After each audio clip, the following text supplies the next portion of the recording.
the things that stand in the way of curiosity, the two big enemies are certainty and fear.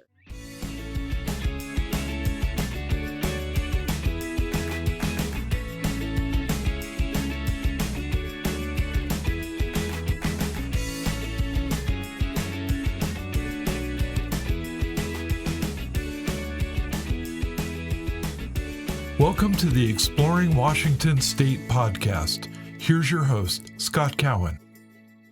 Welcome back to the Exploring Washington State podcast. My guest today is Mónica Guzmán. Mónica is many things, and how was I introduced to you, Mónica? But let's just totally throw this off the rails. I think, did your publicist reach out and say, Mónica has a book and you should talk? Let's just go with that. That sounds plausible, right? I have no idea. Yeah, I think it was. I think it was your publicist. Let's just okay. We'll go with it. Well, depends how this goes. We can either give them the credit or blame one of the two. Good. So, Mónica, your new book, it's out, correct? Yes. Okay, and it's called "I Never Thought of It." Well, I'm going to butcher the title because I'm reading, but I never thought of it that way. Mm-hmm. How to have fearlessly curious conversations. It's two adverbs in the subhead. I know it's a mouthful. Yeah. You can do it, though. Okay, starting over. This is all going to be recorded for everyone's... But I never thought of it that way. How to have fearlessly curious conversations in dangerously divided times. That's it. That's a mouthful. Mm-hmm. Yes, it is. But man, I remember debating that subhead and trying to take out some words, but also recognizing that, in today's Amazon and search engine world, detail is good. And so apparently subheads in books are getting longer because of the internet and because of digital search. So we really needed each one of those words to get across the meaning. So you've written the book, but you're also a director of digital and storytelling at Braver Angels. Mm-hmm. And you're the host of the Crosscut interview series and the Northwest Newsmakers. I know I'm leaving something out. I know, but we're going to come to all that. You live in Seattle. Mm-hmm. Get me up to speed. Okay.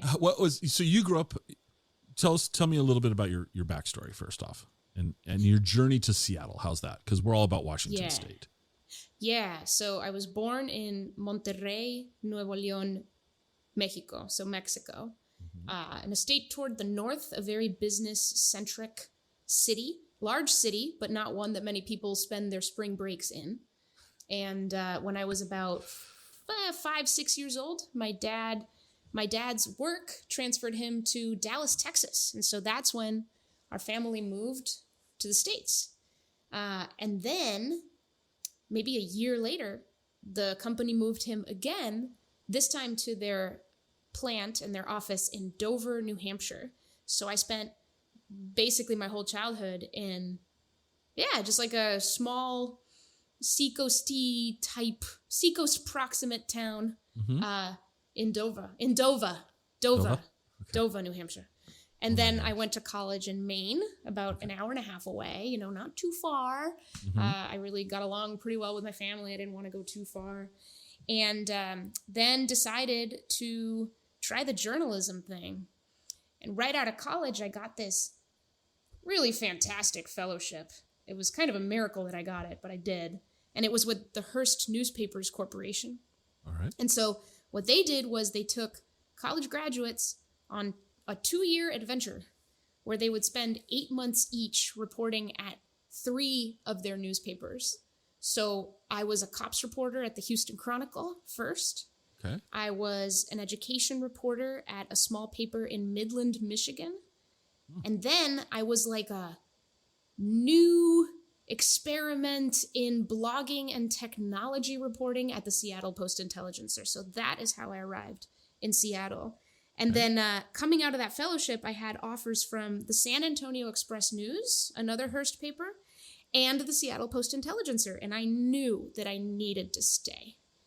I had to stay in Seattle. Just something about the Northwest, how it contrasted with the Northeast, the creativity that I saw everywhere, not just in the tech space, but everywhere. really called to me. I was very sort of achievement oriented at the time, and I loved that people just had good ideas and then went and did them, even if they didn't know it would work. That was so new to me and very compelling. And then, I like to think that it really rubbed off on me in some ways, and I became sort of more creative and entrepreneurial myself.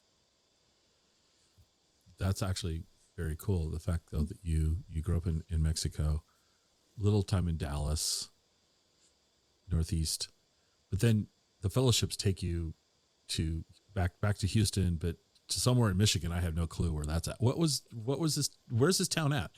So Michiganders, that's what they call themselves, like to hold up a hand to represent the state. Okay. And Midland is literally like you just hold up a hand and you point right to the middle of the palm, and that's Midland. All right. And then you got to do your time in Seattle, and then you, for some reason, well, for many reasons, but Seattle stuck. That's become that's become home.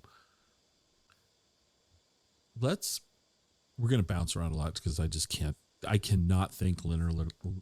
I can't think. Good. It's more fun. Okay.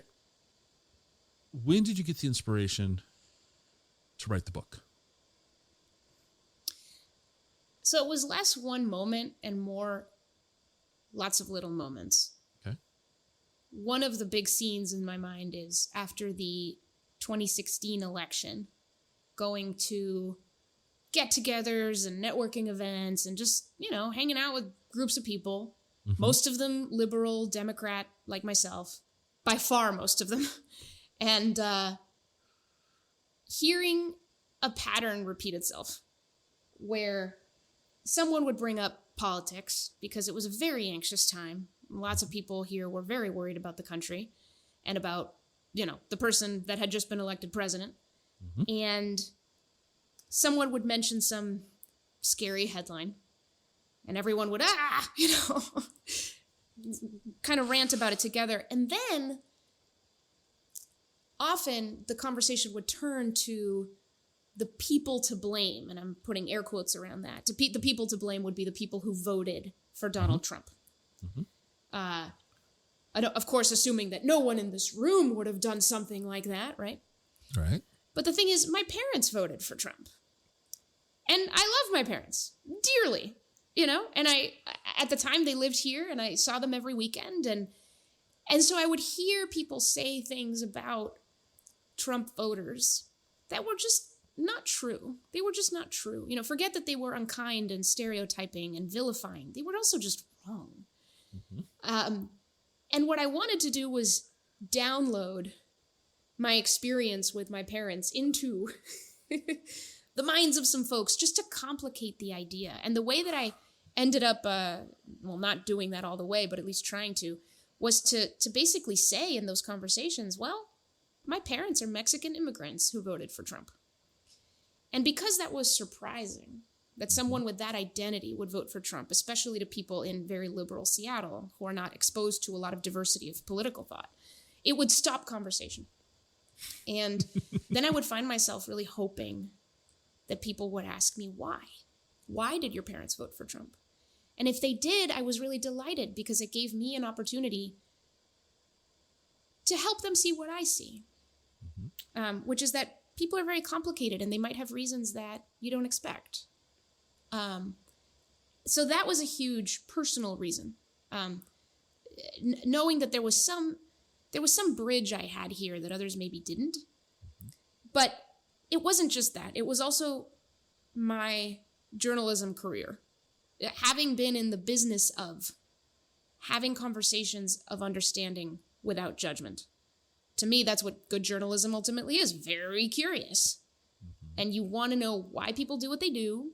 And you want to sit with them and absorb something about the meaning of that for them. And then you want to have a chance at being able to transfer that story to a very large audience in the hopes that what you're doing is connecting a community to itself and making sure that a society sees and understands itself. And so I took that very seriously. And after the 2016 election, it just started to become really clear to me that at the foundational level, the glue between people was really dissolving and fraying in a way that made us look across big divides and see monsters who weren't there, see gross exaggerations. The social science research shows us this is true.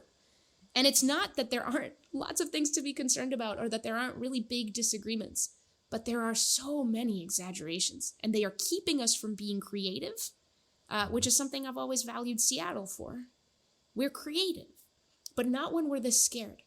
And do we want to be scared when it may not be justified? Okay.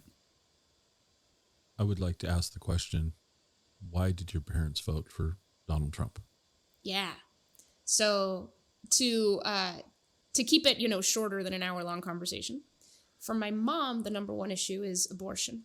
Okay. My mom started the Right to Life Club at my Catholic high school in New Hampshire, and she was so devoted to it. She also volunteered at a clinic that counseled women who had had abortions or who were thinking about having abortions from the Catholic perspective.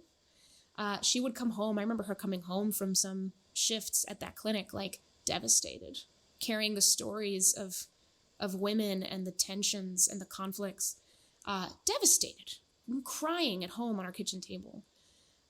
So for her, there's no devil you could put on the other side of the devil that would kill babies like that. That's how she sees it. Okay. And then for my dad, there's a couple things that I can talk about. But one of the ones that comes to mind is, he's one of many people who looked at the government and politics in America and just saw it as smarmy and false and a lot of posturing and not a lot of actual real talk. Not a lot of people saying what they mean, but just saying what people think, what they think people want to hear.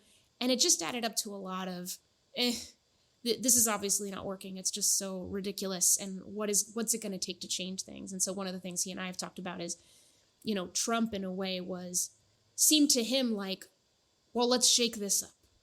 Okay. Let's shake this up. Here's a guy who says what he means.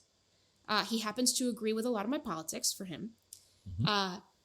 And somehow he's getting popular enough to be on this ticket.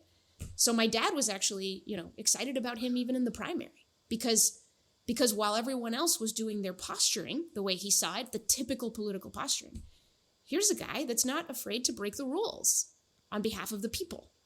That's how he saw it. Okay. And so you've had discussions with your parents, obviously, mm-hmm. and you agree to disagree. Maybe that's a light way of saying it.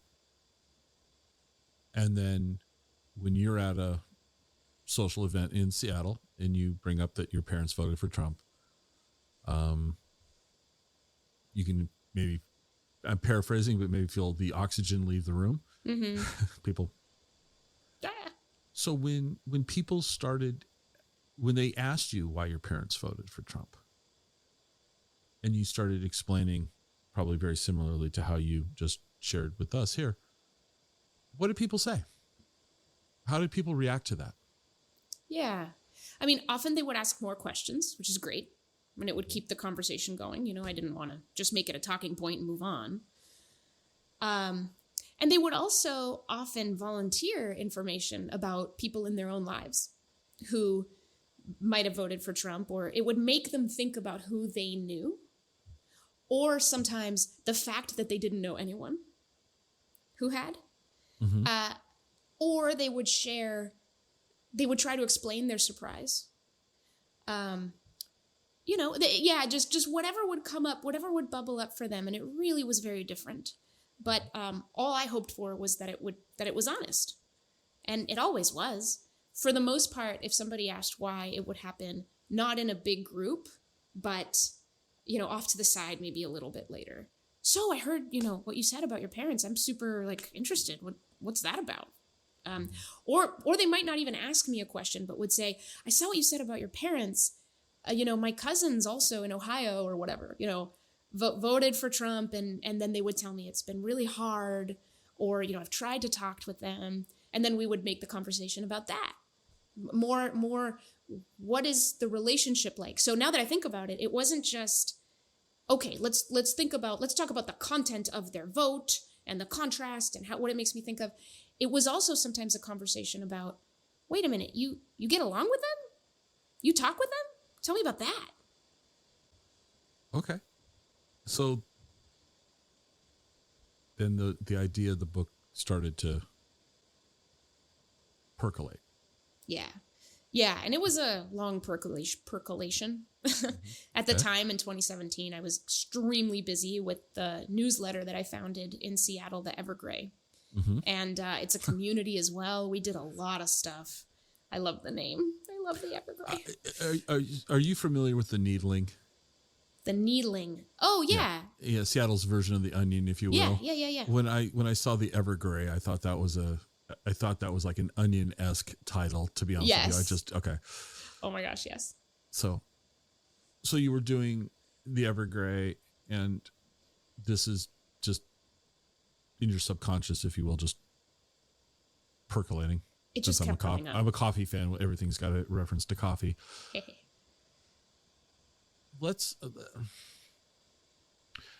So there was, you said it wasn't one big idea. It was a lot of little things that kind of added up to become, this. How did you go about, because I don't know the publishing industry very well. So I'm always curious about how do you take this idea and how do you present it to someone, a publisher? Yeah.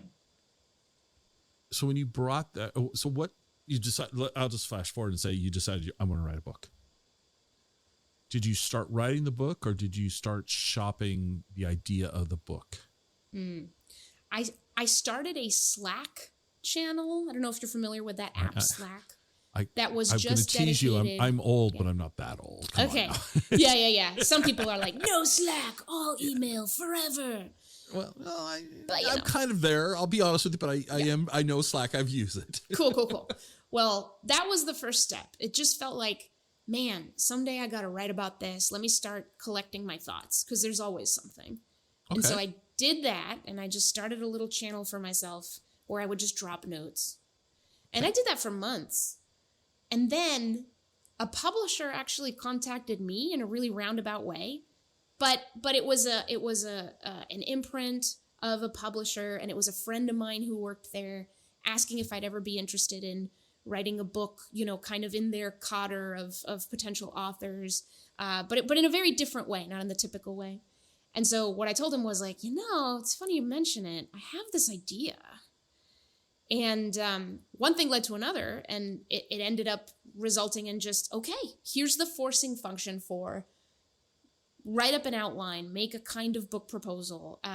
Then I got an agent, then I shopped it around and I found my publisher, and there we go. So it was sort of a roundabout way. It wasn't like the straight start from zero thing where you kind of have to build it from scratch. I ended up having someone kind of reaching out going, oh yeah, like that sounds like a good idea. Let me give you a little bit of a leg up there. Okay. How long did it take? Share with us some of the things you learned during your writing of the book, during the conversations that you've had, the research that you've done. What are some of the aha moments you might have encountered that you weren't expecting? About the process of writing a book or about the content of what I was writing? Both. I mean, let me ask you, I'll tease you. Okay. The book was super easy to write. You just sat down, typed it out. Sure. No spelling, no grammatical errors. I mean, it was easy. You were done in an afternoon, right? Yeah. No, the process of writing, was this your first published book? Yes. Okay. I don't remember if this was on camera, so to speak. You mentioned when you were a young child, snow in Mexico. Yeah. And you thought it was clouds, and you were disappointed that it was cold and wet because you had this preconceived notion. Did you have any preconceived notions about writing a book? That the reality was different? Yeah. Well, having been a writer my whole career, I was not new to the idea of writing a book. I've known some authors. I was terrified of it because I knew rationally this should and probably will be the hardest thing I've ever done. Okay. So I expected that, and that was true. Okay. So that was okay, right? But expecting something doesn't mean that you're ready for it. That is not the same thing. I know that so right now. the real big challenge, honestly, was the pandemic.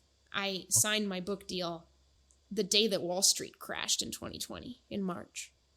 So I had visions of writing my book in coffee shops, having lunch with friends in between shifts. None of that happened.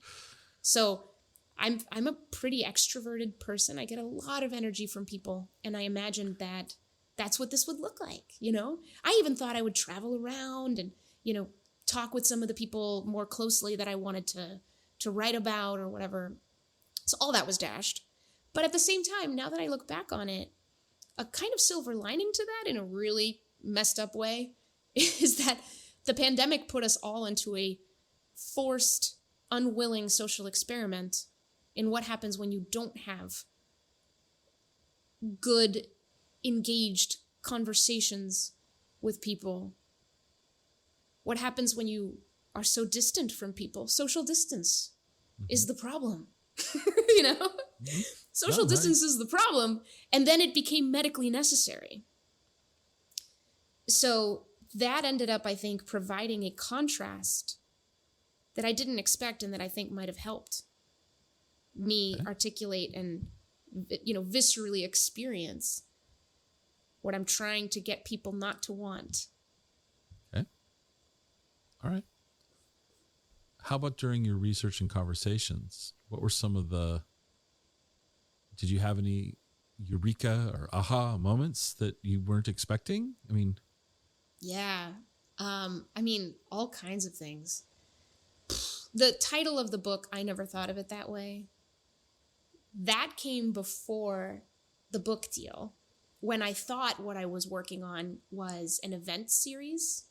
I was thinking about doing a Seattle event series that where people would go up and do talks answering the question, how I came to believe X or Y or Z. Mm-hmm.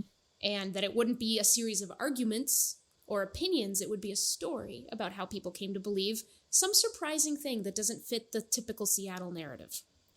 And that's what I thought I was working on. And at the front of the binder where I had my notes, I had the phrase, I never thought of it that way. And I actually met with Tim Burgess, who is a longtime Seattle City Council member and mayor for a little while during a very tumultuous transitions of mayors. But I was meeting with him through a fellowship program that I did. And he just thought that title was so powerful, that there is something about when you think or say, I never thought of it that way.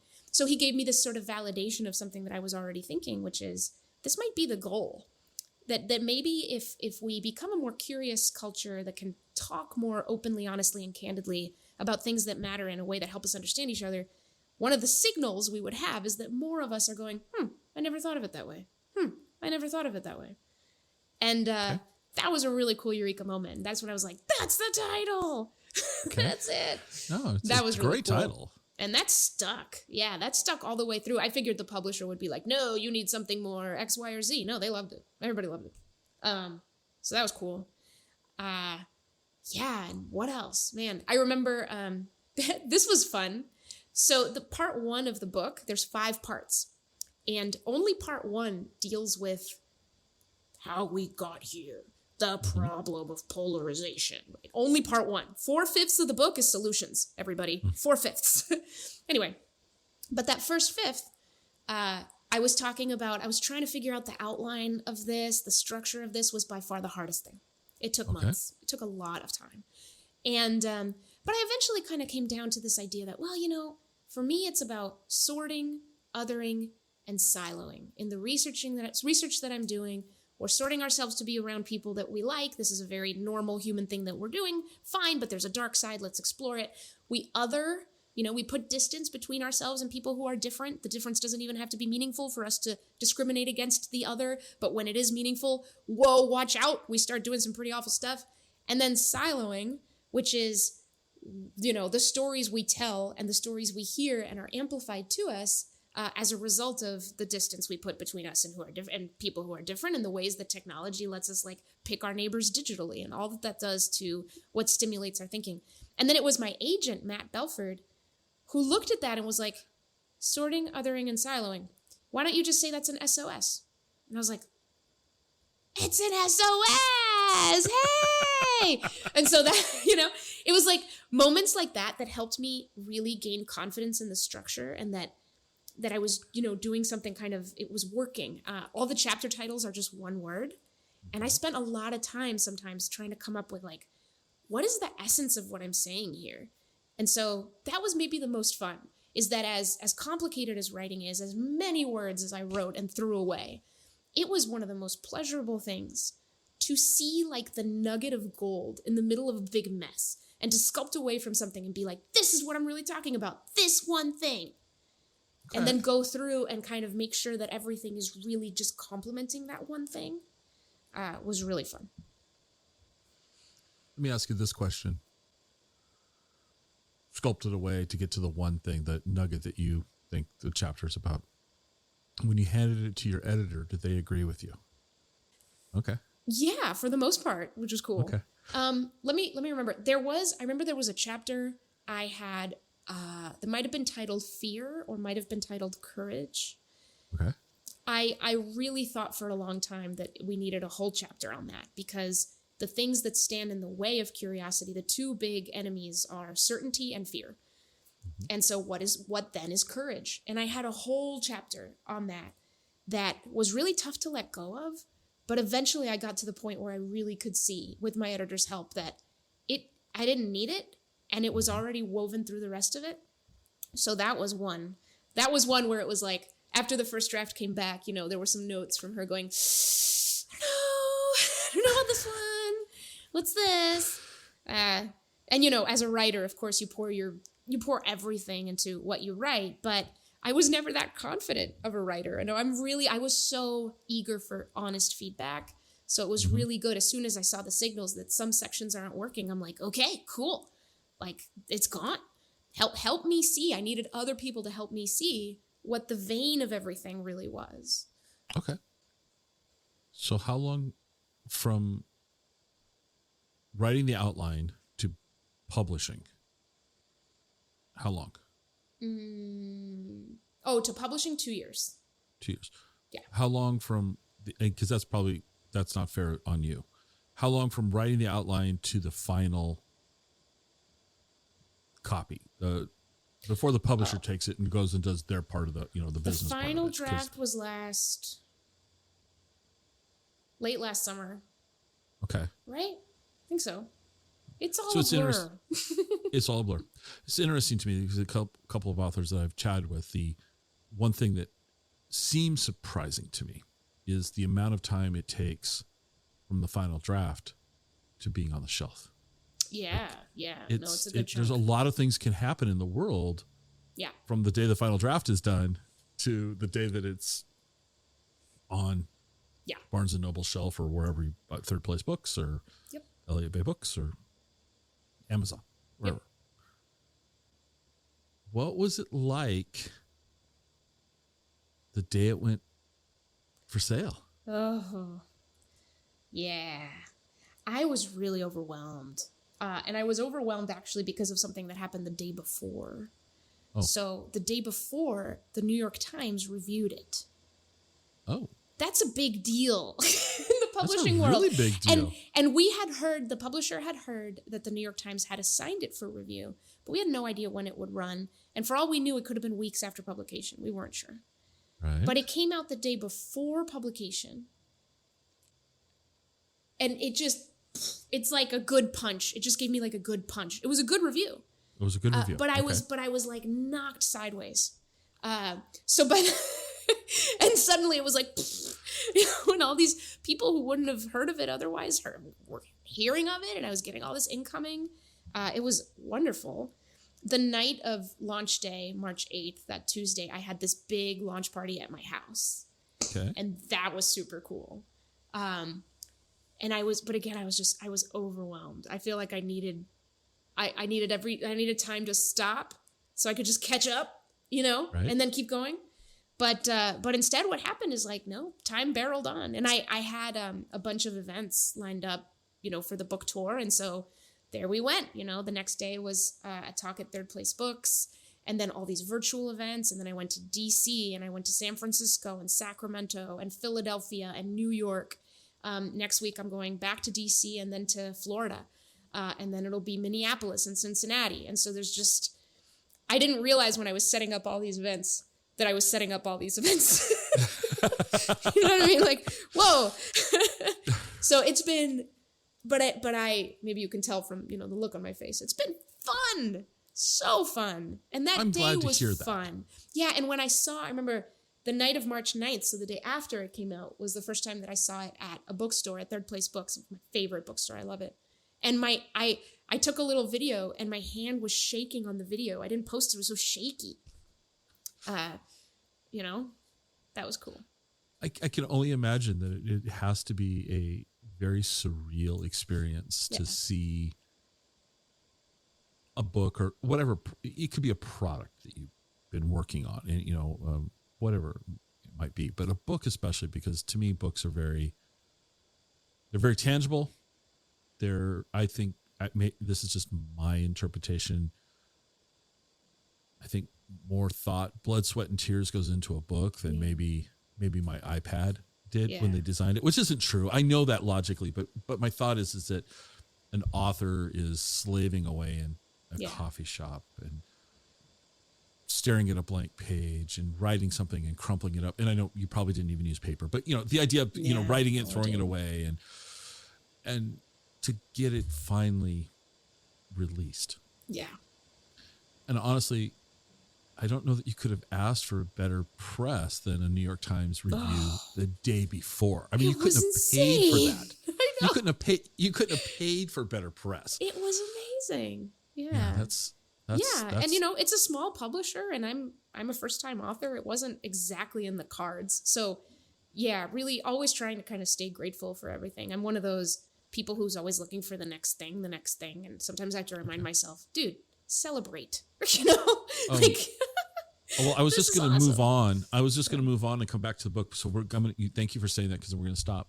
Mm-hmm. So you mentioned there's only one chapter on the problem and there's chapters on the solutions. Mm-hmm.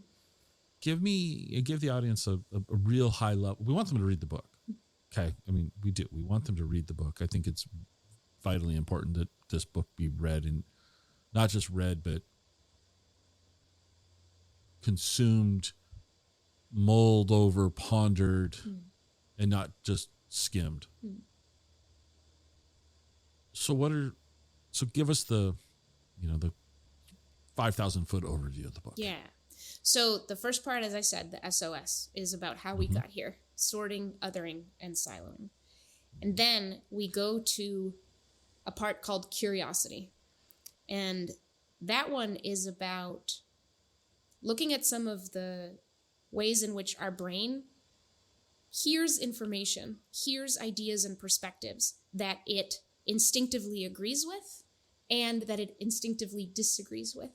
So it's some awareness about how we are already programmed to repel perspectives that we don't like, and how curiosity is a tool that we can aim right at the things we don't understand, that we don't have to wait for it to come along. We can actually deploy it.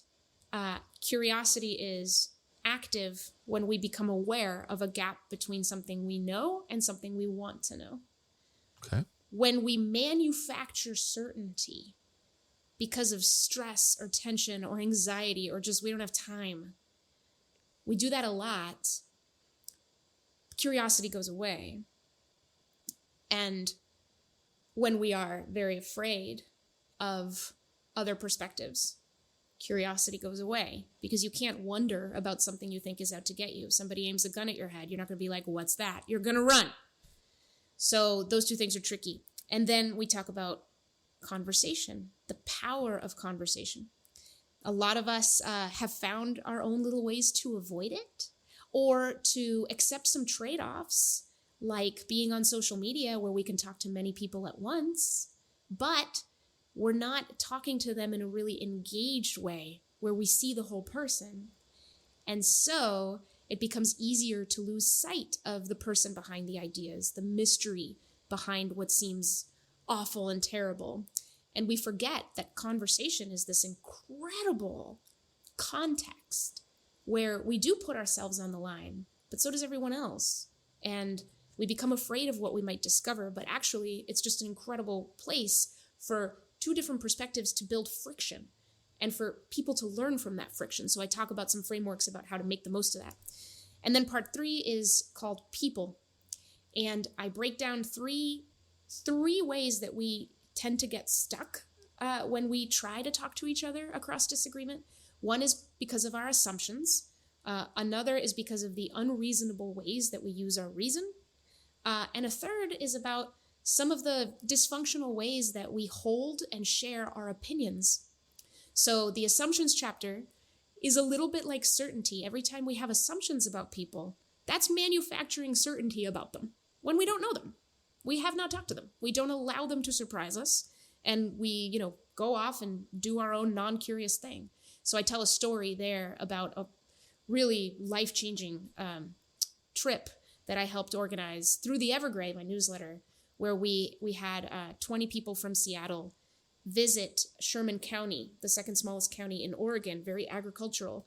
And it's a county that had voted exactly opposite us in the 2016 presidential election. I tell the story of that and what we learned, which was basically to always be asking, what am I missing? Always be asking, what am I missing? And recognizing that we're in our silos and we don't see the whole picture. With reason, oh my gosh, a lot of our conversations get stuck because we're just insisting our reasons to each other, expecting the reason that meant everything to me to mean everything to you. And it won't. Because what matters is the ground into which you might plant a reason, right? And each of us is just like this landscape of complications. And so we do that. We insist our reasons at each other way too often, and it gets really, really bad. And so I give some solutions to that. And then finally, opinion is about, we tend to conflate people with their opinions. Someone's a walking opinion. And of course, we feel attacked when someone disagrees with us, and we want to attack others when we disagree with them. But I talk about how the radical notion that we don't actually choose our opinions. If we're honest, our opinions arrive at us as a result of our experiences and what we've seen and what we think we know. That's opinions, they arrive. Interesting. And so with that knowledge, you can take that and apply it to the ways in which we share our opinions to do it more flexibly so that we actually are learning and we're not so afraid that somebody's attacking us when they disagree with us. And then real quickly, because I'm probably taking too long, part 4 is paths. And I argue that one of the most incredible ways to understand each other's perspectives and opinions is not to ask why we believe what we believe, but how we came to believe what we believe. And that means that we should pay attention to our experiences and try to unlock those in each other in the form of stories, and that we should pay attention to our values and try to unlock those in each other by asking about each other's concerns beneath issues rather than just what they think of the issue. And then I have a chapter on what I call attachments. And attachments are what hold us to our beliefs, and they may not always be good. So there's a lot to say about that we could go into. And then finally, the last part of the book is called honesty. And it brings up the point that curiosity without honesty or honesty without curiosity doesn't work, doesn't add up to anything. If you're very honest, but you're not open, and you don't feel like you can share some of the stuff that's really inside you, then what are we going to learn? So we talk about clarity, the importance of actually getting other people's meaning clear and getting your own meaning clear and what that looks like in a conversation. And then we talk about openness. What can you do in a conversation to build a context where people feel good, thinking out loud a little bit and sharing some of how they walked to their views? Because that's what we're going to need. We're going to need to really open ourselves up to be able to understand each other. Okay. I have a question, just spontaneous question.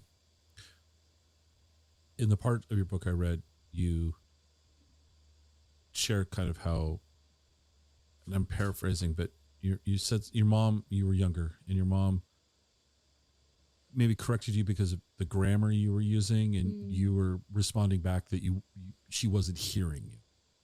Was that okay? And my initial takeaway also is that you have a very good relationship with your parents.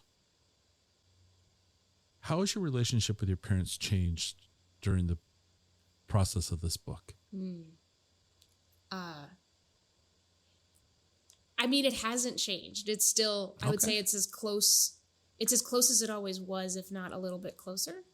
Okay. My parents actually just left my house this morning. They were here for several days. They joined me in Washington, D.C. for my bookstore event there and another event there. Nice.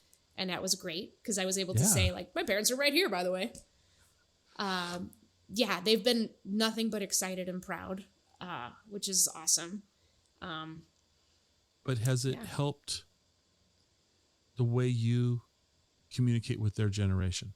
Yes. Because the way here's my interpretation is that as we get older, for whatever reason, I mean, I'm stereotyping everybody here, which is not necessarily what we should be doing, but admittedly, as we get older, we seem to get more set in our ways. Yeah. Whether we lose curiosity, whether we just are tired and can't be bothered, whatever. Yep. And I don't know, your parents never met them. I'm not trying to imply that they are any of those things. Yep. But my perception is that as we get older, it's a little harder to maybe sit back and listen, understand. I hadn't thought of it that way. Mm-hmm. Maybe a harder phrase as we get older. These solutions, when you try them on with your parents, are they receptive? Yeah. So just yesterday at lunch, we had a really cool conversation about trans issues, gender pronouns, everything that society, the sort of frontiers that society appears to be on when it comes to how we think about gender, and the concerns on all sides, like Leah Thomas, the trans swimmer, who's really, pushing people's sort of understanding of fairness and putting the value of fairness on the table and the value of freedom of someone to compete for who they are, into tension with each other. We talked about that. We talked about what's called the Don't Say Gay bill in Florida. I think that's how it started.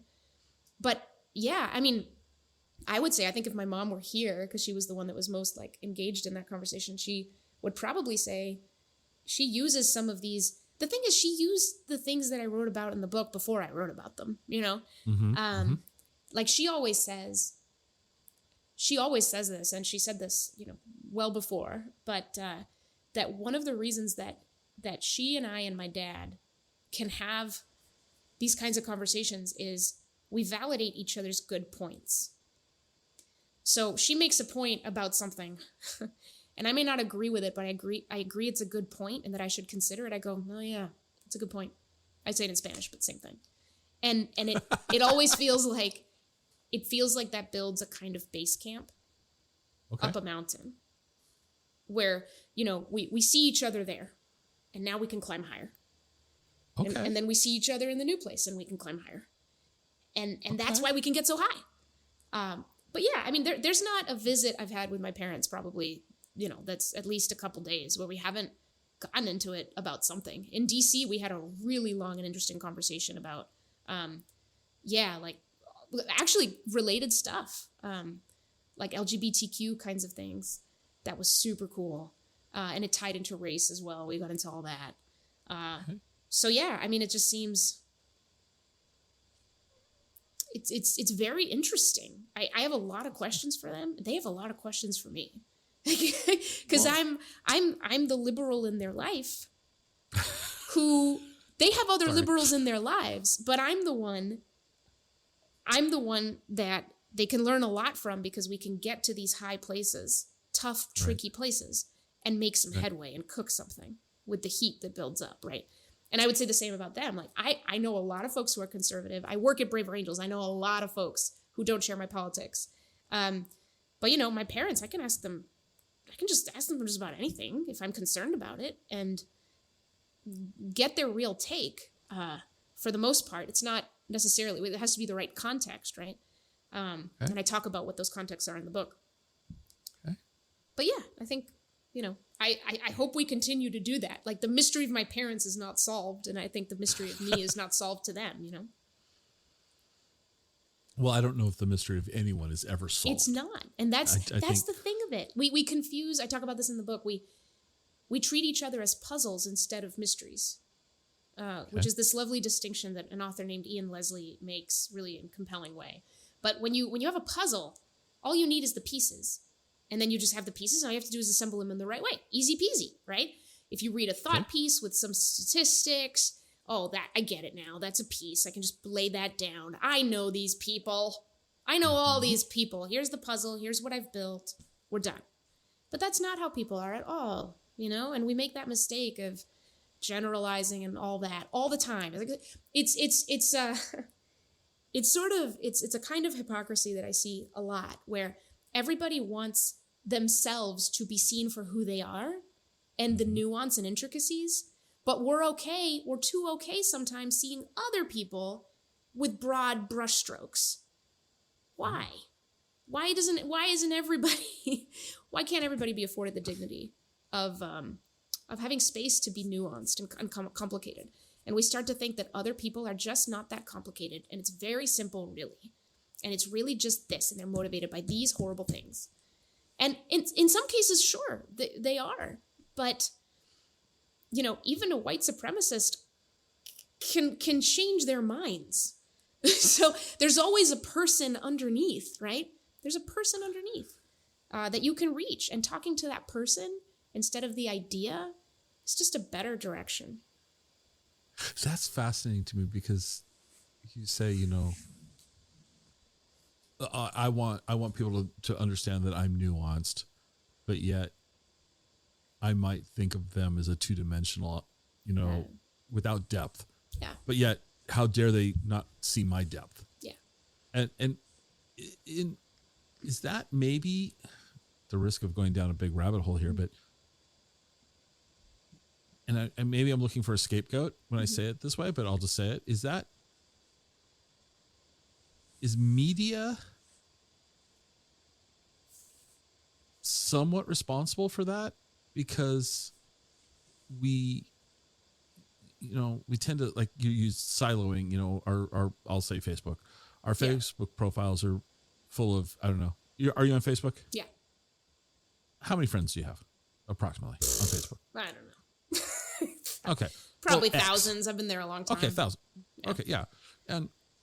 But it becomes like an echo chamber. Yeah. Like we'll say sports. Sports might be a safer topic. My friends are Seahawks fans. I don't have any Denver Bronco fans. Yeah. So of course, my Seahawks fans, they're nuanced. They're like me, where a Denver Broncos fan is, how dare they? How can they like the Broncos? We oversimplify other people, but we want to be taken in our entirety. Yep. And I wonder if media helps us with that unintentionally. I'm not trying to blame the media, but well, maybe I am blaming them. But blame the media. It's absolutely part of the problem. 100%. Yeah. So let me jump to this question then. If I gave you the magic wand and you could wave it, how would you fix media? Ugh. Yeah. I mean, I've been in media a long time, and it's very difficult for me to answer questions like that, in part because it's become so complicated for me that even the idea of the media being one thing that you can wave a magic wand at is sort of fraud. Also, I don't see, although we think of media as an institution, and it is in many ways, it also is just us talking to ourselves. It's just us. So I think there's a temptation to externalize when we blame the media, and just try to remove the ways in which we're implicated in everything the media does. And we know it. But having worked in media, the incentives for a media outlet's survival push them very hard toward finding a narrow and loyal audience. And right now, with how social media works and how emotions drive behavior, we see that headlines and other content that make us feel some kind of way, it's going to trigger that, whether it's outrage or fear or concern or, even like a rah, rah, rah kind of joy. Those are the things that make us want to then share that content, make that content a part of who we are or make it seem that way on our profiles. You know, we want to billboard that content. Like, this is it. This is everything I believe. Everyone should read it. And that's only natural. We're using the stories the media tells to tell our own story, right?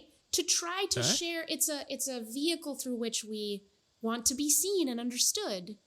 It's a very imperfect vehicle because it is motivated, you know, by outlets who need to survive, who need certain number of clicks, you know, who, like, I didn't blink an eye. I didn't bat an eye every time I wrote a headline, knowing that, you know, I'm writing the headline not with the primary concern of being extraordinarily precise and nuanced, but with the primary concern of making sure this content gets seen.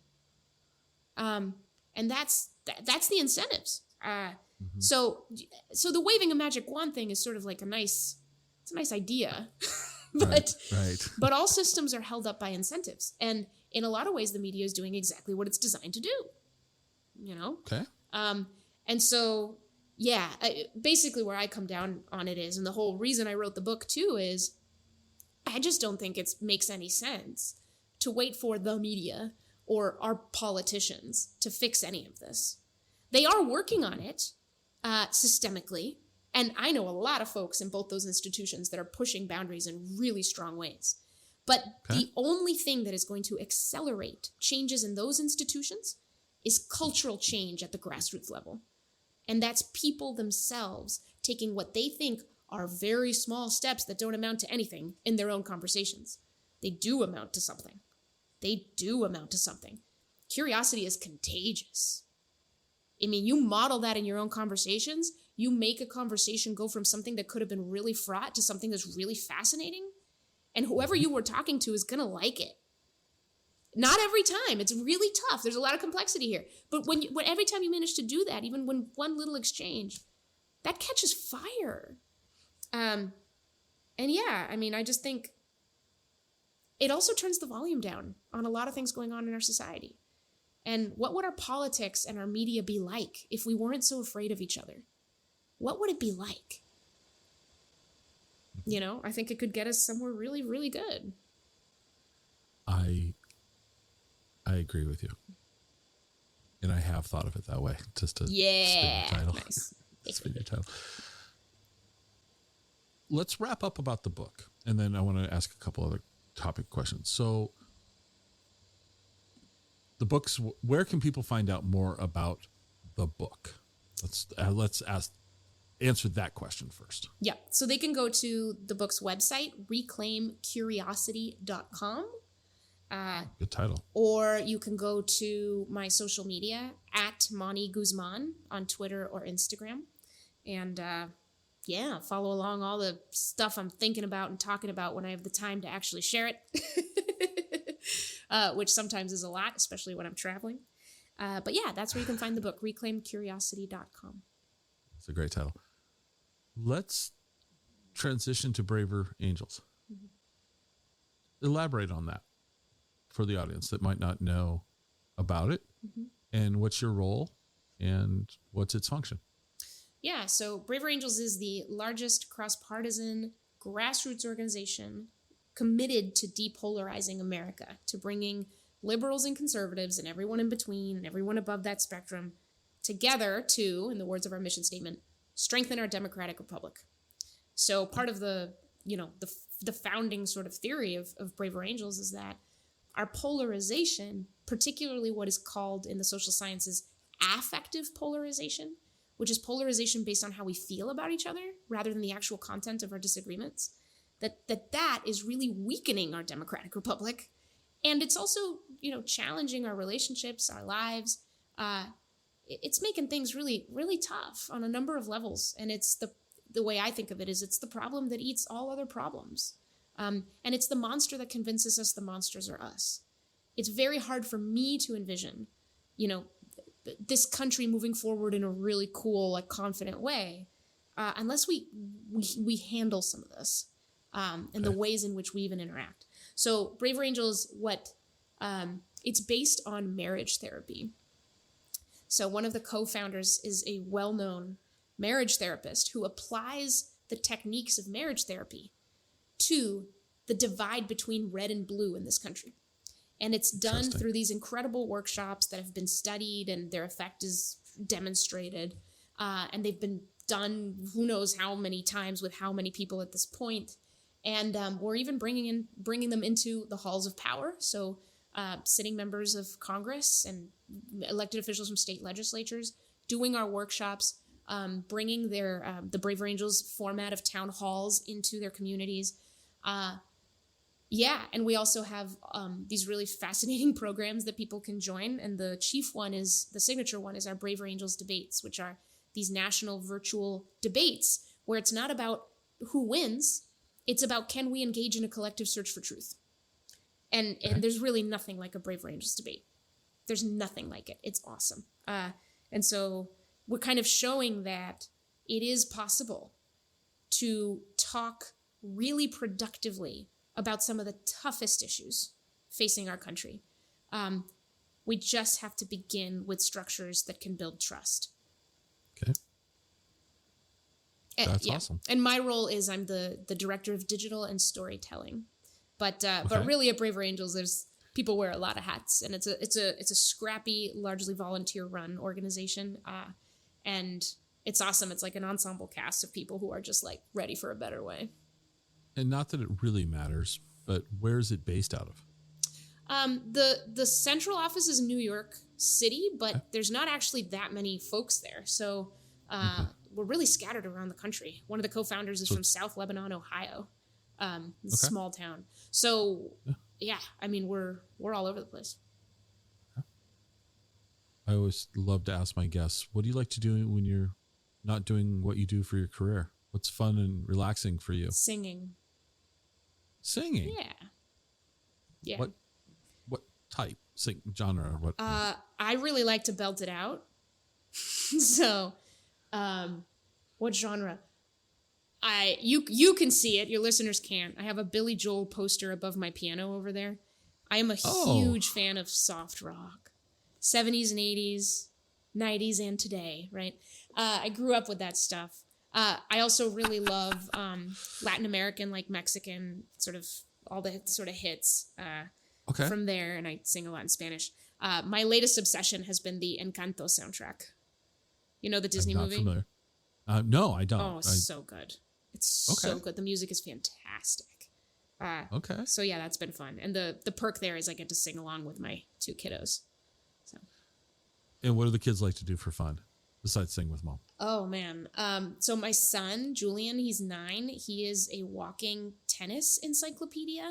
He knows all of the top players. He watches all of the tournaments during his sort of, couple hours of screen time every weekday. He goes to YouTube and looks up the latest videos from matches, whatever tournament is going on right now. He can tell you who's ranked what and who he's excited about all the time. And he takes tennis lessons and he loves tennis. And then my daughter is obsessed with drawing and art. So she just doodles. And I'll be at my desk and, the times that she interrupts me during a meeting, what's sweet about it is that it's almost always just to hand me a drawing of something. And how old is your daughter? She's 7, first grade. Okay. First grade. Yeah. You got your hands full. Yeah. Yeah, they're great though. They're great. All right.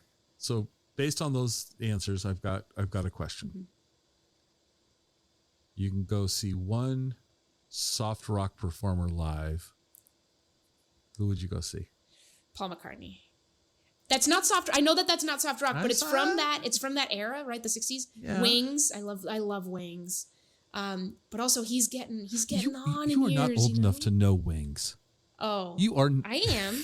No, my dad in particular raised me with all that stuff. I could sing you the whole Carole King, James Taylor catalog. I've seen Elton John twice live. Oh yeah. No, I'm serious about it. Two follow-up questions. Yeah. Are you going to go see Sir Paul in Seattle when he plays? Wait, is he coming? Yeah. Oh, then if you don't know that he's here, you're not getting tickets. Yeah, he's sold out. Yeah. He's doing. I've been a little busy, so I probably haven't looked at the. Yeah. So yeah, he's coming in May, I think. Oh my gosh, cool. Yeah, he's kicking off his U.S. national tour in Spokane. Oh my gosh, why is he kicking it off in Spokane? Wow. Cool. No. Come on. Don't disrespect the east side of the state. Spokane should be Come on. very excited. Oh, they should. I tried to get tickets and they were gone. Oh, I mean, man. I tried. Yeah. Because Wenatchee, the nice thing is we're like, it's the same amount of time to drive to Seattle to see a show or Spokane. So I thought, it'd be easier in Spokane. Yeah. No, I missed. But then Elton John's coming back to the Tacoma Dome. Yeah, he's doing his final farewell tour, right? Right, You the said fifth that. version of it or whatever it's going to be. Yeah. Would you go see him? Would you go see him again? No, I think I'm good with Elton. I saw him good with twice. I think I'm all set with him. Okay. I would also see James Taylor because I've never seen him live.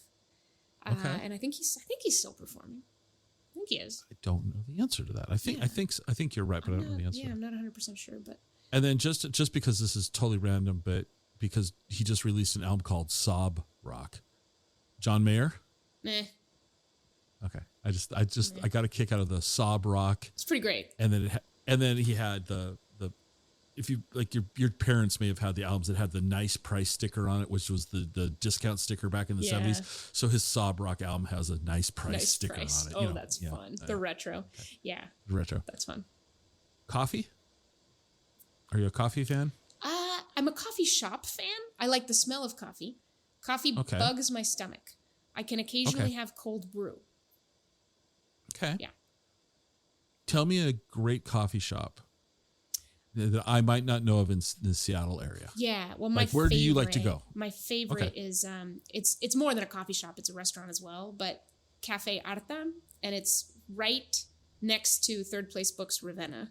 So it's like a bookstore restaurant kind of in one, but that's my favorite. And so as soon as sort of COVID started opening up, I went there and caught up with everybody. I love that place. And is that where you go when you visualized working in coffee shops to write the book? That's it. That's where I wrote a lot of my Seattle Times columns when I was doing that. A lot of my GeekWire columns when I was doing that.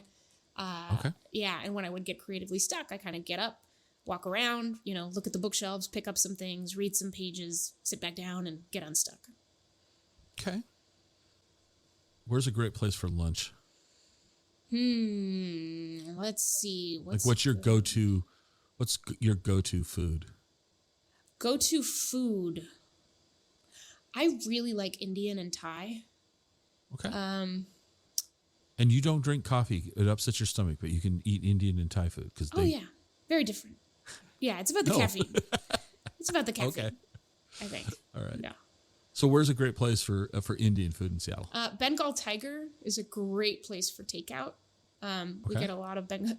Yeah, Bengal Tiger was a lot of COVID. A lot of COVID food. A lot of COVID food. So yeah, I think that's a good one. All right. And I'm going to wrap this up with my get out of jail free card. Mm-hmm. What didn't I ask you that I should have? What didn't we talk about? I don't know. I think if you are done, then we are done. I think you. Well, I mean, we could continue this on much longer, but because you're fascinating. I think what you've written is actually I do have a follow-up question, but I think what you've written is very important, and I think people need to slow down, take the time, and listen to it. I think that's or not listen, but maybe is it out on Audible? Yes. Okay, so they could listen to it. There's an audiobook covered. All right. So what's next for you is my last question. What's next? I mean, there's a lot of work to do at Braver Angels. We've got elections coming up and a lot of heat around the country on that. And people have asked me if I'm going to write another book. I think I'm most certainly going to, but I don't know what about yet. Or I'm most certainly going to try. I don't know what about yet. There's too many ideas. They have to settle. Yeah. And I don't know. Just, trying to enjoy life. And enjoy seeing people again. I've been going to some house get-togethers now, and I'm really excited for that. I think that's in some ways the most exciting thing happening. All right. Well, I lied. I have one more question because it's about the book tour. Are you, not to put you on the spot, because hopefully the answer, I'm not trying to get you to, are you enjoying going out and meeting people for the book? Yes. It's not terrifying? No. Okay. You're laughing at me like for me it'd be terrifying. I'd be terrified. No. To show up at a. Let me put it this way: like when I travel, and then I come back and I see my kids, I tell them I got to give you tons of kisses to make up for all the ones I didn't give you, right? So this book tour, in a way, it's like I'm meeting all the people, all back to back, all these trips that I didn't meet. It just feels like, we got some catching up to do. So it is very justified in my mind. So you like the book tour? Yeah. You like it? Oh yeah. No, this is an excellent excuse to be traveling and meeting people and having great conversations. All right. Where would you go if you could book yourself on a location for like another stop on the tour? Where would you want to go? Where would I want to go?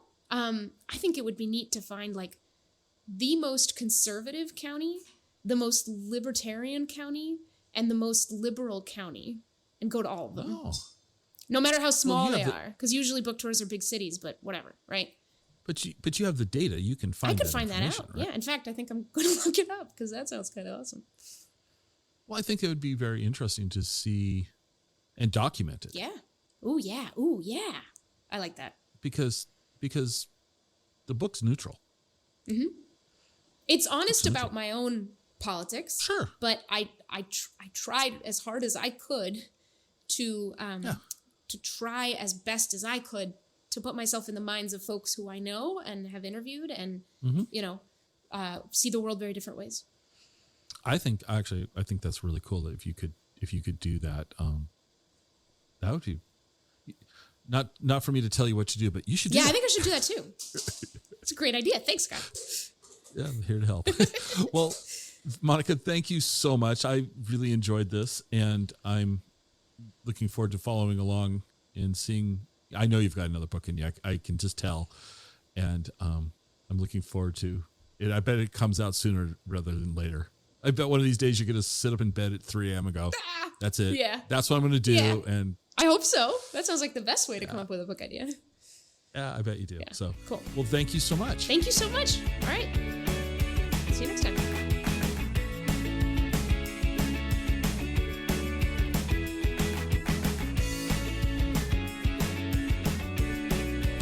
Join us next time for another episode of the Exploring Washington State podcast.